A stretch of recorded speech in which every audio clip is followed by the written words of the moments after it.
propose la recette du coulant au chocolat. C'est une recette facile, simple et rapide à faire et je suis sûre qu'il pâtera vos invités. Donc pour commencer, on aura besoin de 200 g de chocolat noir, de 4 œufs, de 100 g de beurre demi-sel, de 50 g de sucre en poudre, de 75 g de farine. Et pour accompagner ce coulant au chocolat, je vous propose aussi une sauce caramel. Donc pour cela, on aura besoin de 100 g de sucre en poudre, de 20 g de beurre demi-sel, d'une petite pincée de sel et ainsi que de 33 g d'eau. Pour les coulants au chocolat aussi, moi je les fais dans des moules en aluminium, ce qui permet plus facilement le démoulage et de faire des portions individuelles plus simplement. Donc en fait pour cela, ces moules il faut savoir les chemiser, c'est-à-dire mettre une pellicule de beurre et de cacao en poudre pour permettre la facilité du démoulage. Donc pour ça on aura besoin de beurre fondu tout simplement et de cacao en poudre, si possible non sucré, c'est toujours mieux. Donc voilà, donc pour commencer nous allons chemiser les moules. Donc je vais vous montrer comment on fait ça tout de suite. Donc c'est simple, hein, normalement c'est une recette pour entre 4 et 6 personnes selon la taille de vos moules. Moi aujourd'hui j'en ai que 4, donc je vais chemiser 4 moules et le reste de la pâte, s'il en a, j'en remettrai peut-être quelque part. En fait, cette recette, si vous chauffez le four et que vous oubliez la cuisson, tout simplement, ça fera sûrement des délicieux petits gâteaux individuels à manger, mais il n'y aura pas de cœur coulant cette fois-ci. Donc allez, c'est parti, je vous montre comment on fait pour chemiser ces moules. Donc voilà, pour chemiser les moules, c'est simple, on prend notre beurre fondu et un pinceau bien sûr alimentaire, on trempe le pinceau et ensuite on prend notre moule et on badigeonne le moule bien sûr dans tous les recoins, c'est important, comme ça ça va permettre à la poudre de cacao de vraiment se coller de partout et permettre à notre coulant de se démouler plus facilement. Donc voilà. Ensuite, on prend notre cacao en poudre, on en verse un petit peu et on fait ça pour tous les autres. Voilà. Une fois que vos moules sont tous beurrés, il suffit de prendre votre moule et de les tourner pour pouvoir badigeonner tout le récipient. Voilà, en fait c'est simple, hein, le geste, voilà, vous penchez un peu. Bon, si ça tombe un peu sur le plan de travail, c'est normal. En dessous, faites pas comme moi, mettez une assiette pour récupérer l'excédent. Voilà, tout simplement. Et on fait ça avec tous les autres, bien entendu. Voilà, on tourne, on badigeonne, on secoue, on badigeonne. Et on enlève l'excédent, bien entendu. Voilà, on tapote. Et c'est simple. Voilà. Une fois que tous vos moules sont chemisés, on les met de côté dans un plat. Et après, on mettra notre appareil à coulant au chocolat. Ensuite, pour la suite de la recette, il nous faudra prendre notre chocolat noir, y mettre notre beurre et ceci, on va le mettre au bain-marie et on va le laisser fondre tranquillement. En attendant que notre chocolat fond au bain-marie, je vous propose de commencer notre sauce caramel. Pour cela, on va prendre donc une casserole. On va y mettre notre sucre et notre eau. Voilà. On met ça sur le feu. En attendant que notre chocolat continue à fondre, on va procéder au mélange œufs et sucre. Donc pour ça, on va casser nos 4 œufs dans un saladier ou dans un coup de poule, hein, enfin peu importe. Hein. Chacun appelle ce récipient comme il veut. Moi, je l'appelle souvent cul de poule. Voilà. Donc, on casse nos œufs. Voilà, de 3 et de 4. Ensuite, on prend notre sucre, on le verse dans les œufs et on remue tout ça à l'aide d'un fouet. Et c'est parti. Alors pour cette recette, c'est pas besoin que ça devienne blanc. On remue et c'est tout. Voilà. Car ensuite, dans nos œufs et notre sucre, on va y ajouter notre chocolat et notre beurre fondu. Voilà. Voilà, notre chocolat est prêt. Donc voilà, une fois qu'on a obtenu un mélange bien brillant et un chocolat bien fondu mélangé avec notre beurre, on attend que ça refroidisse un petit peu. Voilà. Et après, on va y ajouter notre mélange œuf et sucre. Donc c'est parti, on mélange tout ça. Allez, on verse et voilà. Et après, on remue.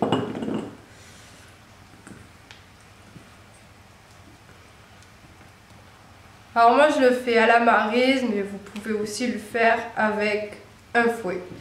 Ça sera d'autant plus simple. Mais bon, j'avais mon maryse sous les mains, donc voilà. Et c'est tout aussi efficace. Hein. Voilà, une fois que ça c'est fait, on va y ajouter notre farine.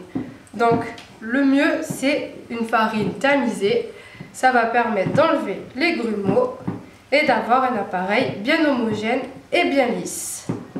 Allez, donc je prends ma farine,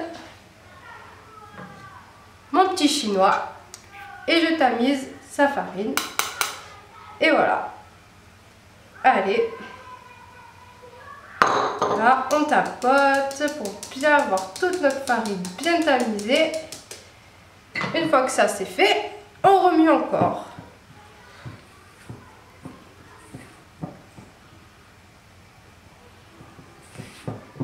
Alors, il faut bien que la farine s'incorpore à l'appareil.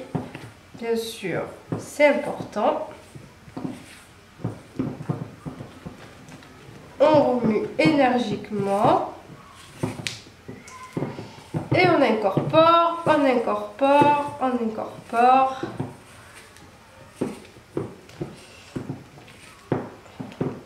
Pour obtenir un bel appareil. Alors je sais pas, mais moi quand je prépare cette recette, ce que j'adore c'est quand ça sent le chocolat dans toute la cuisine. Moi j'ai un salon ouvert sur la cuisine, enfin du moins plutôt une cuisine ouverte sur la cuisine et franchement qu'est-ce que c'est agréable d'embaumer son appartement de cette odeur de chocolat. Il n'y a rien de mieux. Au final, au lieu d'acheter des bougies parfumées, ben parfois il vaut mieux faire un peu de cuisine et ça parfumera votre intérieur juste naturellement. Voilà. C'était la petite anecdote du jour, hein, n'est-ce pas? Donc voilà, une fois que la farine est bien incorporée dans notre chocolat, œuf et sucre, et beurre aussi, et bien maintenant on va pouvoir mettre tout ça dans nos moules qu'on a chemisés précédemment. Donc c'est parti, on verse l'appareil dans nos moules. Donc je range un peu, je fais de la place, et voilà nos petits moules. Donc allez, je prends une cuillère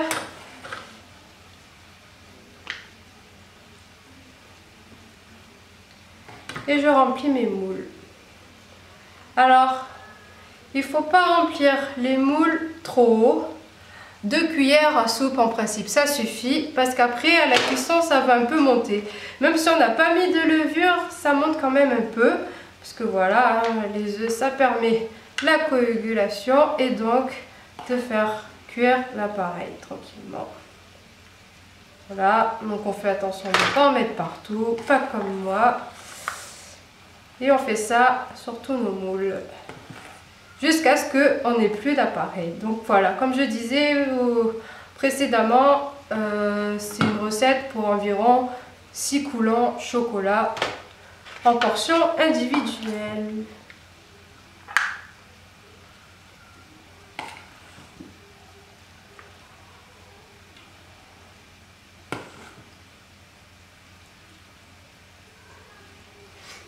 Donc voilà, ça y est, nos moules sont remplis de l'appareil. Il ne manque plus qu'à mettre ça au four.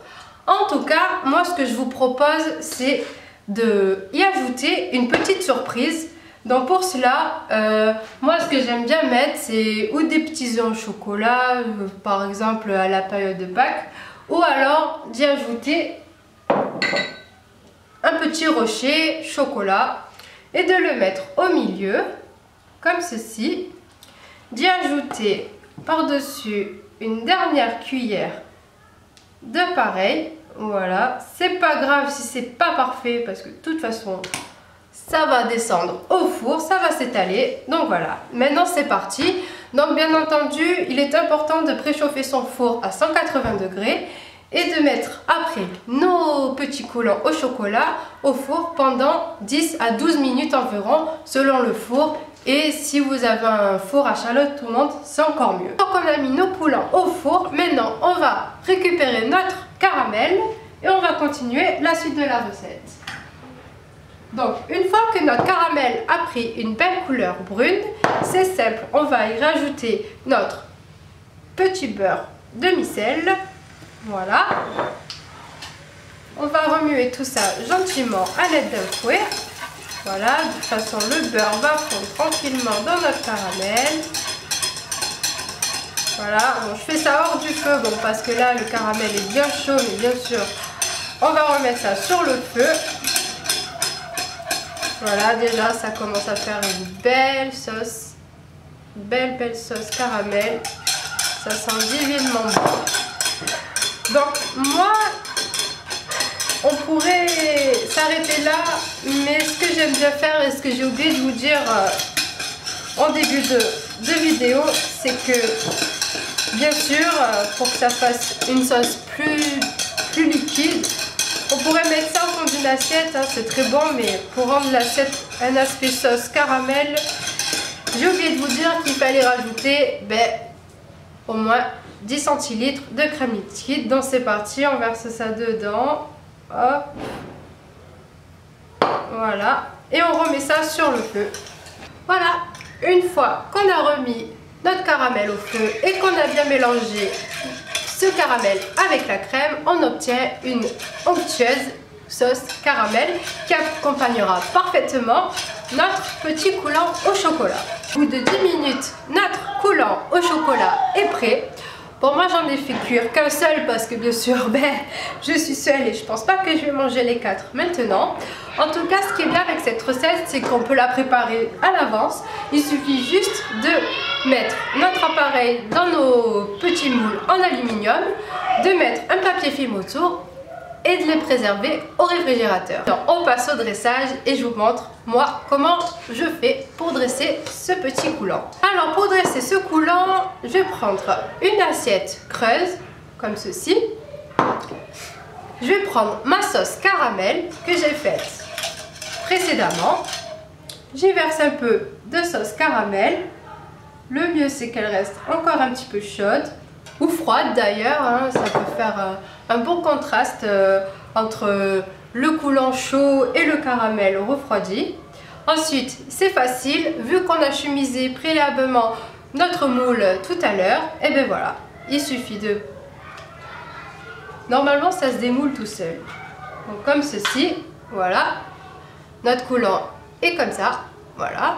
Donc vous avez vu, hein, c'est tout simple, là, il se décolle tout seul comme ceci, voilà. Donc on a un joli contraste entre ce marron bien foncé et ce caramel couleur marron clair. Alors pour terminer, il suffit d'y ajouter quelques petites décos. Moi j'ai choisi d'y mettre quelques fruits frais, donc par exemple comment ça s'appelle excusez-moi, j'oublie mes mots parce que je suis un peu fatiguée, mais voilà. Donc je vous propose de mettre quelques suprêmes d'orange, pardon, et des framboises fraîches, des belles framboises. Bon, on va me dire c'est pas vraiment la saison, mais bon, en même temps c'est tellement bon, que voulez-vous, c'est comme ça. Donc voilà. Alors, et aussi, bien entendu, pourquoi pas quelques miettes de biscuits. Moi, ce qui est pris des palais bretons, mais vous pouvez mettre du spéculoos, enfin ce que vous voulez, hein. Même ça, c'est facultatif, hein. C'est juste de la déco, mais bon, c'est toujours agréable et c'est toujours bien d'avoir une jolie assiette. Donc voilà, on va reprendre notre coulant.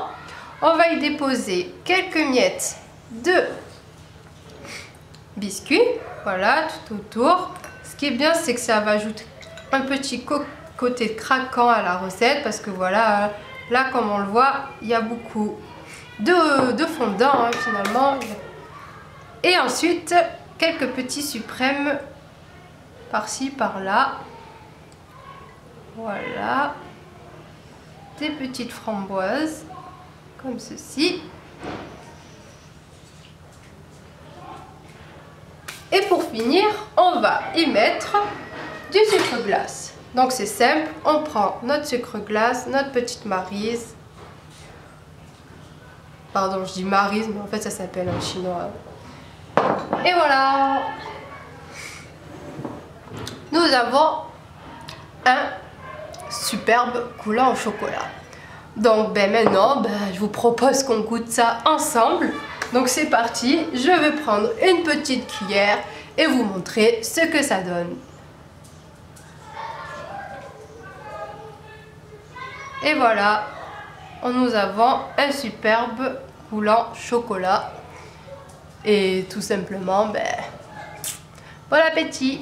Voilà, moi je vous dis à très bientôt sur Margot Cuisine. J'espère que cette recette vous aura plu. Si vos invités sont épatés, surtout partagez et dites-leur d'aller sur cette chaîne pour découvrir eux aussi cette recette et pour qu'ils puissent en retour épater leur invité. Voilà, donc je vous fais des gros bisous et je vous dis à très bientôt. Ciao!